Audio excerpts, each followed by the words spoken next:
guys, it's Robin, RsIslandCrafts, and welcome to my craft room.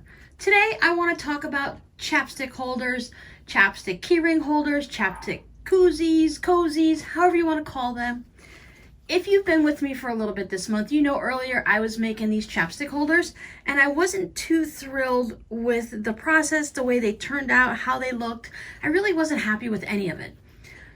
So what I find really interesting though is a couple weeks ago, I searched for chapstick holders and I came out with several designs that look just like this. Wasn't happy with it, never gonna make them again. Then I thought, stubborn me, let's get this done and get it right so I can show you guys how to make it in case you want to. A week or so later, search again using the same keywords and I came up with different results. I don't know if it's based on popularity at the time.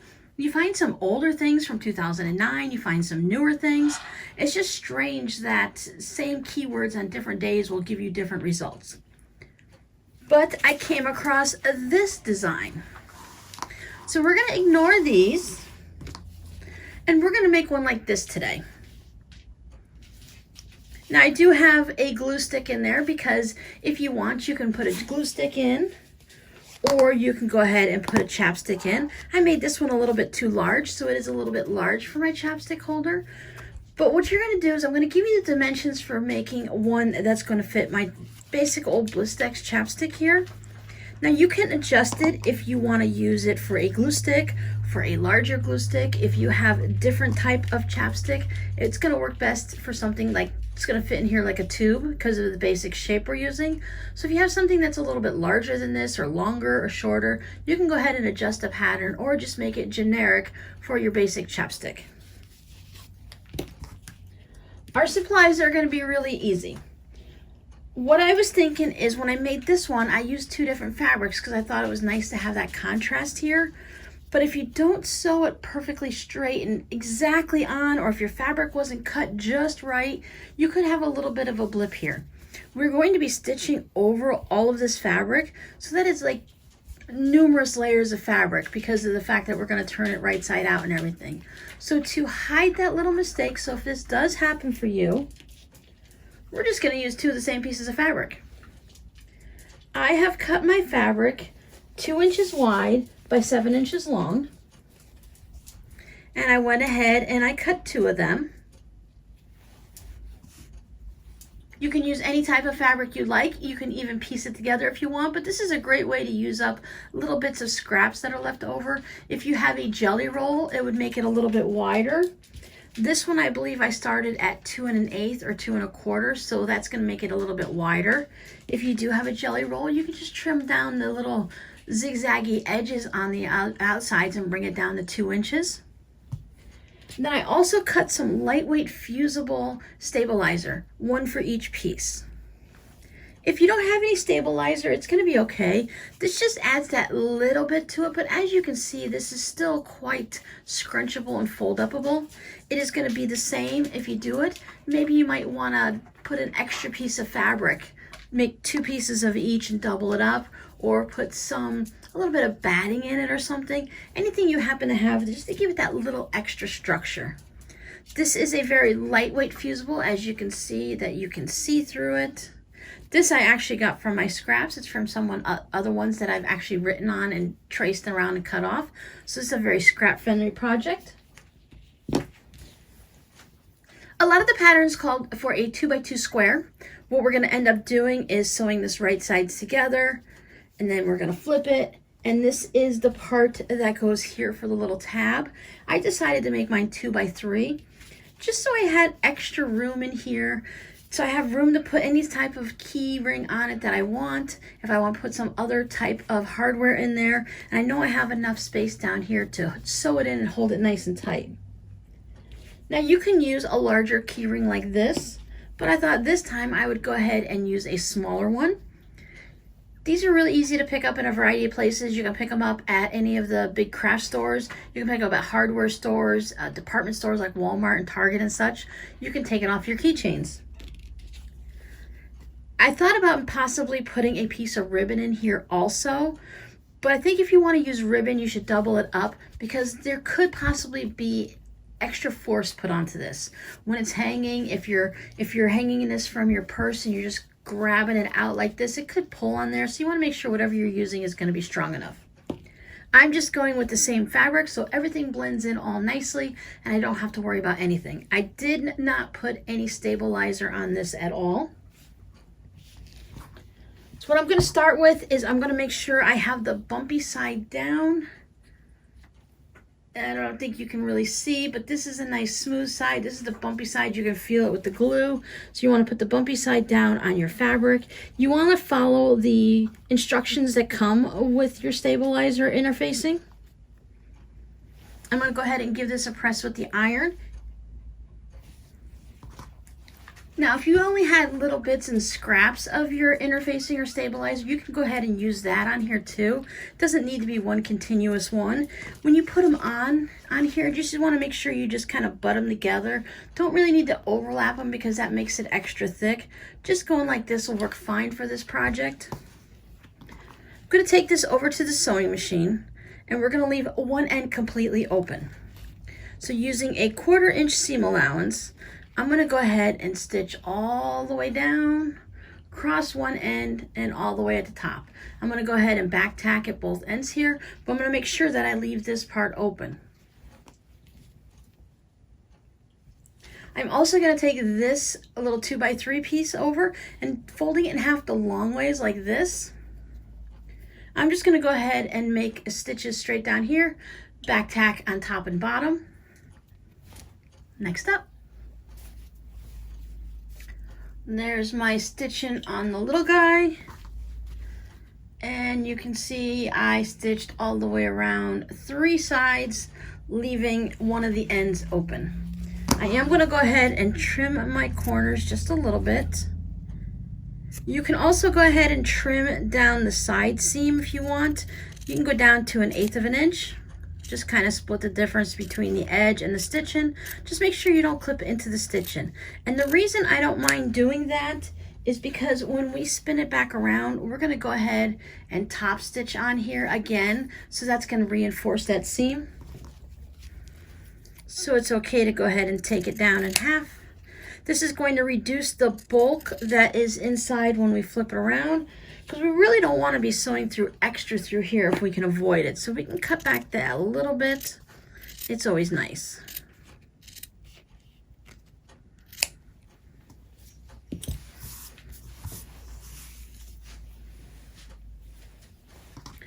Now this guy we're going to want to turn right side out.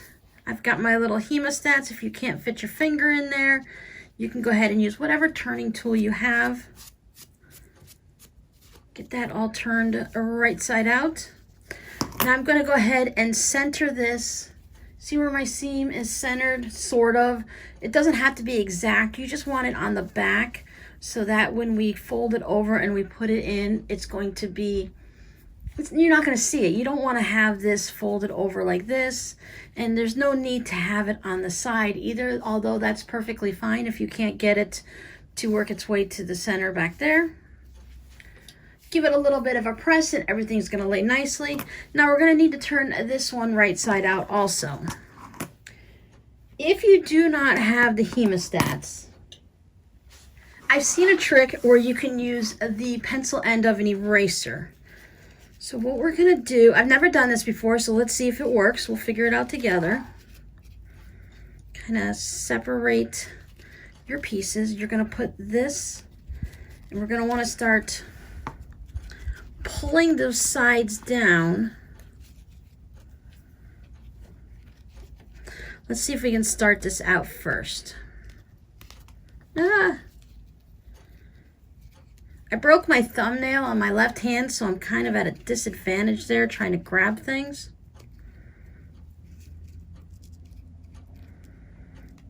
Okay, we got it.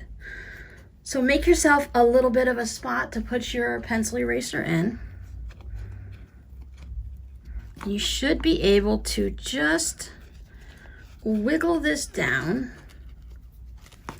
I never said it was easy, I just said it was a way. I think anytime you start something like this, it's always a little hard. Here we go, now it's gonna get easier. Just push it down, wiggle, wiggle, wiggle, wiggle. Look at that. They were right, it works. I wouldn't do it with anything pointy, like sharp scissors, but the pencil, an unsharpened pencil, did work really well. You could probably try to use it to bring out your corners, but I do just like to use my little crochet hook.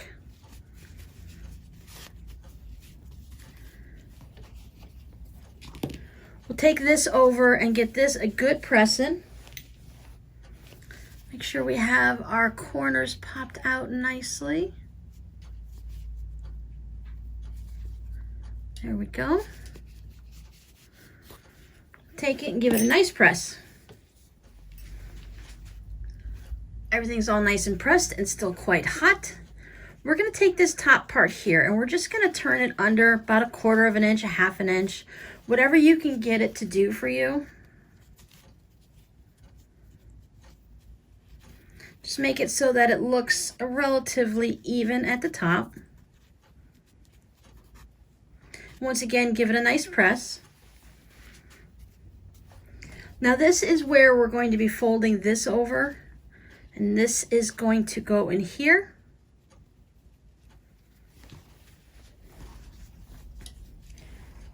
Some people just went and waited and then opened up the key ring and fed it on through there. But if I made mine a little bit longer like this, I found that it stayed out of the way, and I can go ahead and put it on there. Let me just trim off some of the fuzzies. We don't have to worry about any of those threads showing up. Okay, put it in there. That way I have enough room to go ahead and stitch over there. This is already on. I don't have to try to pull it with my nail and maybe break a nail and to get it to go on there. And this is also good if you want to use one of those ones with the little clips on it already, so that it doesn't have anything. Hold on, I'll show you. If you have one of these, see there's no opening down here, so you would have to be able to put this through here like so. And then that way it would be on there, because it gives you plenty of room to stitch so that it's out of the way when it's in there. You have this so you can clip this onto any bag or anything you want. Or you can put the key ring on, and if you have problems where it's too close to your machine and you can't stitch through without this hardware being in the way, then just go ahead and leave it off and you can thread it on later like you would if you were adding keys to your key ring. Kind of try to center that a little bit.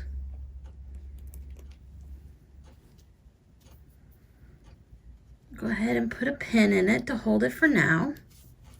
And what we're going to do at this end is we're going to bring this up. Now this is going to be determined by how tall your chapstick is. So I just kind of lay it down and I bring it up, decide where I want it,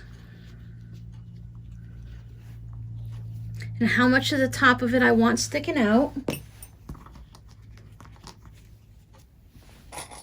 I'm going to add a couple clips just to hold everything in place for me.